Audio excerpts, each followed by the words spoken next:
This is it. This is the one, the go in or go home of 1970s progressive rock bombast. I would typically be of a mind of, oh, if you like 1970s progressive rock, this is the ultimate. This is the moment that was prophesized, the moment your ears have first heard this genre, the be all end all. You thought Fragile was an experience, oh, you thought Close to the Edge was a trip. Wait till you hear the tales from Topographic Oceans. But as it were, this remains quite a divisive, polarizing album, even among progressive rock fans, even among Yes fans. Rick Wakeman was not a fan. Bill Bruford had jumped ship. I don't know if it's because of this album, but I wouldn't be surprised if it had something to do with it. Just to be clear, I'm all for this album. I'm of the opinion that this album's basically a 100 or 101 out of 100 or whatever. I'm all in on Tales from Topographic Oceans. I've heard things, very orthodox, rulesy opinions like, oh, it's a progressive rock album, but it doesn't rock. All I have to say to you is it's hard to feel like a rock when you're a square because you can't roll down a hill in the same way. You kind of slide down a hill. Anyway, squares can't rock and roll, they can only tumble and slide. And opinions on John Anderson aside, I'm well aware that if John Anderson's lyrics were presented to me as poetry and I was not familiar whatsoever with the music of Yes, I would think it was probably not very good, or at least, passable at best. And it's not really that the words are very good, it's that in the context of the music, they're just these... The words have these, kind of cosmic, these grand associations which just supplement the ambition of the music that you're hearing. I think in those moments they become, useful tools. The images I was ahead of myself there. The words become like images to supplement the music that you're hearing. Especially as far as studio production goes, this is almost the zenith of progressive rock indulgence, as far as I'm concerned, from the 1970s. The great Eddie Offord's masterpiece, I might say. What else could there be? Unless one preferred in one of the earlier Yes albums, perhaps, that Offord had worked on, but I don't know. It is one of the true Odyssey albums. It's one of those... Every now and again, you're having a special, adventurous interior voyage, and you decide, what album can I listen to? And I'm not going to feel as though, oh, I wish I listened to that instead. It doesn't feel like you squandered the kind of limited time you have on your journey. Well, Tales from Topographic Oceans is guaranteed to make you feel as though it was the worthwhile voyage, that you did not squander your time with the album that you chose. It will be well worth it. Oh, and especially if you have not heard it before. I mean, let's face it, if you've gone that far on your voyage, you probably will like Tales from Topographic Oceans. Chances are you're not exactly in the shape of a square. Now, not everyone who does enjoy Tales from Topographic Oceans is necessarily a square, and I'm not even necessarily making fun of squares right now, or anyone. If you are a square and you happen to also not like Tales from Topographic Oceans, it's just more the progressive rock / Yes fans who take issue with Tales from Topographic Oceans. I just find it... I'll sum it up in one word, and I don't think this word is... it's not demeaning, it's not offensive. I find it confusing. So if my appeal to the naysayers out of the way, let's explore the track list, or rather the Nostos, that is, Tales from Topographic Oceans. And what a track list this is. The revealing science of God, Dance of the Dawn, the remembering, High the Memory, the ancient, Giants Under the Sun, Ritual, Nous sommes, soleil. The only one that slightly meanders is the remembering, High the Memory. But even then, it's still a magnificent tune. What a track. Everything in here blends together for me as one gigantic composition. And I'm actually not listening to this via digital means. I'm listening to this via a vinyl copy of the album. So that includes, flipping over. It still feels like one big standard composition overall. What a trip. What an odyssey it is. This is so much progressive rock, glorious Eddie Offord production goodness, compacted into one release. There's nothing like it. What an immense and evocative trip. I don't want to keep repeating myself here. To my ears, so much of the appeal of progressive rock is culminated in this one album experience. And frankly, partly because of the length, the progressive rock experience really does become as epic as one always sort of hoped it would be and anticipates it to be with Tales from Topographic Oceans. The idea that this album is too slow or meanders seems a bit odd to me, actually. There are many active moments on this album wherein the band are as fiery and up-tempo as ever. Maybe not quite to the extremes of the actual Close to the Edge track on the song Close to the Edge or Somewhat Fragile, but I'm very surprised that this is considered a slow album. You'd think that this was like In a Silent Way or something compared to Brain Salad Surgery, but it's a mixture of these two things, but it's certainly not one or the other extreme either. Favorite productions of the 1970s, you just get lost in it. You sink into it like a cosmic mattress. It's absolutely glorious. No, more than a cosmic mattress. Like a cosmic lake. That's more in line with what John Anderson was thinking, I am certain. But, so of course it starts to make sense that, oh okay, like progressive rock fans or Yes fans who turn their noses up at Tales from Topographic Oceans, it just seems like a silly proposition after a while. How can they? If you listen to Tales from Topographic, a non-progressive rock, non-Yes fan who listened to this album would assume that, this is just for progressive rock and Yes fans. But yeah, there are some progressive rock and Yes fans who don't buy it. And I bet you that the non-fans would be confused by that. Isn't this everything of what they love? Yes, it is. It's what they claim to. But let's not talk about these naysayers. I'm interested now in those who do not care for, maybe not Yes in general, but, well, let's say progressive rock and that whole world.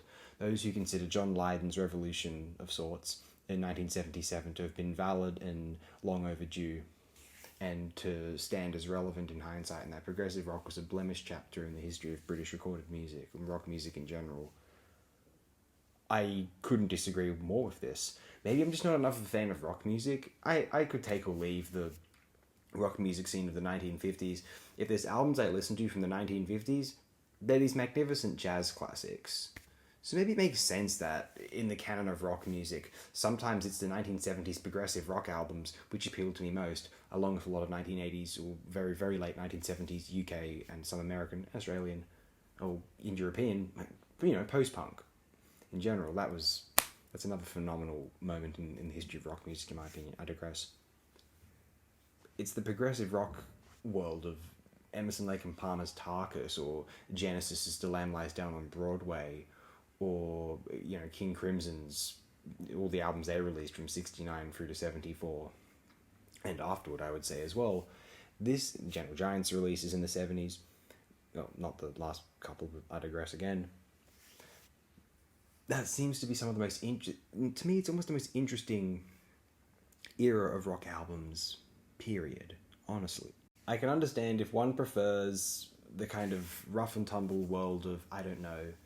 Well, here's the thing. You say you prefer the Stooges. I love the Stooges. Those 3 albums are magnificent. I think Television, Marquee Moon is fantastic. I have a strange relationship with punk rock in general. I really like Nevermind the Bollocks. The Clash, those first 3 or 4 albums are great. I think I like punk rock in general. In fact, punk rock I enjoy more than general rock music, far and away. It's more legitimate and authentic general rock music than your general rock music, like your AC/DC, your pub rock shtick in the Australian context, for example. I slightly digress. Again. But nevertheless, the progressive rock sound presupposed a certain bourgeois or middle class sensibility, perhaps, a certain economics which were not readily available to, the average youth, or certainly working class youths, and so there was this understanding or a belief in the working class that the progressive rock albums did not represent them, and those from the upper and middle classes who wanted to, wanted to feel the authenticity of the working class, and then kind of come full circle and be sort of cool and classless, I guess. They figured that, oh, well, we have to enjoy working class authenticity, media, music, and not this sort of snobbish progressive rock which is meant for the upper classes. But I think the ELPs and the Yeses and the Genesises, Gentle Giants, King Crimsons, I can't say exclusively across the board, but I think they wanted to create these elevated, fantastical experiences. I mean, no more than J.R.R. Tolkien was too middle class for publishing a children's book called The Hobbit, and The Lord of the Rings for adolescents and adults, and then George Lucas with Star Wars, and Steven Spielberg and his films. I mean, were they middle class, or were they for everyone? I mean, I guess the world of film was a bit different, because it was always understood that, like, oh, that's just a select few who get to do that, writing books as well. Whereas music, there was a certain, especially riff rock music, there was this idea, especially given who the Beatles were in the context of the UK, you know, just these everyday boys from Liverpool. There's this idea that, you know, and a lot of the progressive rock, the Genesis, you know, they were well educated. A lot of the prog guys, they had classical music education. I think this rubbed a lot of British music fans in the long run and at the time the wrong way, and it reflects in their attitudes toward the music. Perhaps there is a sincere clashing of worlds going on, which prevents certain listeners from really enjoying and appreciating that world of 1970s UK, mostly UK, there's a lot of European stuff as well, progressive rock. Although now we're in a world where no one has any problem enjoying the vast, exploratory, experimental soundscapes of electronic music artists from the UK or wherever, 1990s or onwards, within the context of the UK, would it be considered... It's almost like the electronic music dimension in the 90s onward has become slightly or potentially classless. You know, an upper class kid or a working class kid they can both create these, potentially with the technology and the talent, vast soundscapes with their computer, and at that point, you know, it's no insecure music critic's gonna feel like a bourgeois twat for praising it, and no upper class snob's gonna feel like they're a chav for liking it either. You know, it's because if it's all purely synthesized electronic digital music, it's the old analog indications of socioeconomic status don't come into play. The technology, digital technology, makes those that a thing of the past potentially. Let's think of those things as a. Let's forget about. I mean, look, I can't. If one doesn't enjoy the sounds of 1970s progressive rock for one reason or another, that they don't, and no one can force them or ought to force them. Although I think those who would do so out of a kind of reactionary snobbishness to perceived snobbishness, I think they're doing themselves a disservice more than anything, really. Fundamentally, those who are so basically ideologically poised to these sort of albums probably think that they ought not to exist at all, and this is not a valid direction that music ought to take, for vaguely, and I'm not bemoaning this, but for vaguely political reasons even. The punk era onward in the UK, there was always this, at least pretense that politics was very important in one's discussion of music, almost more so than the music itself. The music could be compositionally very good, but if it conveyed some sort of conservative or worse, fascistic tendencies politically, then it was to be dismissed. And perhaps rightfully so in some circumstances, or at least I certainly agree that this sort of thing should be asterisked heavily at the very least, especially in the case where it's, you know, quite hateful music, obviously. And people like Rick Wakeman did turn out to be Tories, which rubs a lot of people the wrong way. Phil Collins is an alleged Tory. I mean, a lot of the old baby boomer rock stars turned out to be Tories. I mean, people like Roger Waters are the exception, as it were. There's an old K-punk blog post about how he can imagine a young Tony Blair smoking bongs and listening to Griffin's Red Queen to Griffin Free and thinking it's so profound and he's so, you know, cerebral and transcendental at the time, but how it ultimately just leads to, you know, being, you know, the neoliberal machine. K-Punk / Mark Fisher would say similar things about Star Wars, for example, and I don't think he's the biggest Tolkien fan in general, for these sorts of reasons. And so in that context, yeah, I can see why the UK progressive rock scene in the 1970s can be dismissed by that crowd. I understand it, although I genuinely think that one can separate, I feel, or I know we're not in a perfect world, and any defense of enjoying these things, I've talked about this in the context of Star Wars before, you know, in these distracting spectacles, which you can admire them you can admire them without, as though they're not in a vacuum, although ultimately there's this inescapable implication that these things are used to distract from change in the world. They're soma, essentially. One doesn't have to take soma to acknowledge that it was an extraordinarily impressive and just one of the most awe-inspiring, talented feats of chemistry, in that fictional context at least. And one couldn't deny that it would be a very pleasurable sensation, right? Surely not. They bemoaned Soma's political purposes and function, of course, no doubt. I suspect that that's ultimately the argument against progressive rock and high fantasy, that these things are opiates for the masses, and though the real deal is this the punk rocks or the political cinema, you know, things about the issues, about the real, about the authentic, about the now, about the material. I would suggest that ideas are immaterial, and ideas, abstract concepts, theorems, mathematics, become profoundly influential on the world wherein we live today, and where one can make the rather privileged claim that, oh, imagination, that's just worthless. You know, you can get all you want with materials, so why would you bother with an imagination?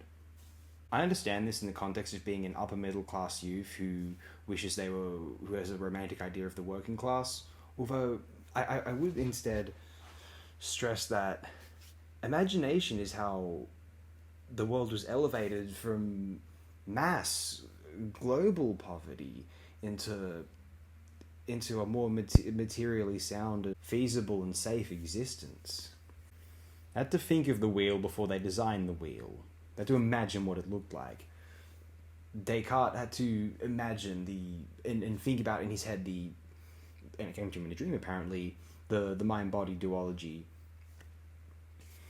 the mathematics, the physics of Einstein, purely abstract, and yet a lot of the theories of Einstein now are, you know, inseparable from our understanding of the world as a universe, as a more materialistic, you know, disciplined concept now. The idea that the imagination is illegitimate in comparison to the sweaty, bloody, you know, snotty material is just unusual to me. As I said before, it seems to be this reactionary pretentiousness to perceived pretentiousness. I may as well leave it there. I think prog is all well and good, and I don't know, I hate to say it, I really hate to say it, but this kind of attitude against prog, you know, especially these decries that it ought not to exist, and things ought to be this way, not that way, I hate to say it, but it comes across as more fascistic and authoritarian than anything else. And considering how a lot of punk rock devotees are very, very, very, very, very, very concerned with, you know, not being considered or, you know, to be in any way, shape or form reminiscent of fascists, and that's an excellent cause, although I hate to break it to them, but I don't think that the initial wave of punk rock was as left-wing as they would like it to be, and I think a lot of the second waves that were more left-wing, the kind of straight edge movement, Minor Threat, McKay, all of that, Rollins, that was in reaction to punk rock being initially, in its foundational philosophical context, not particularly left-wing, and actually vaguely, sometimes, even in just an edgelord manner, fascistic. So if you really want to be snobby about prog rock, I mean, Yeah. It's the snobbishness of a well-dressed Nazi. That's all I have to say. Well, that's what it reminds me of. And you know what? That's on you. I'm having fun here, somewhat. Seriously, if we're all on board with trip hop and EMT records and Brian Eno and all of these electronic, purely digital genres of the 90s and 21st century, there's certainly no reason we need to turn our heads up at Tales from Topographic Oceans anymore. Yeah, so what? They wanted to turn the studio into a forest. That's just cool. Just stop pretending it's not. We don't need this anymore. Whatever. Hey. Oh well, if Tales from Topographic Oceans proves anything, it's that not all squares are fascists, but some fascists are squares. I mean, it might. I'm not certain. If one has to choose between the fists and the heads, I think I gotta be with the heads. Not going to lie. I can't lie.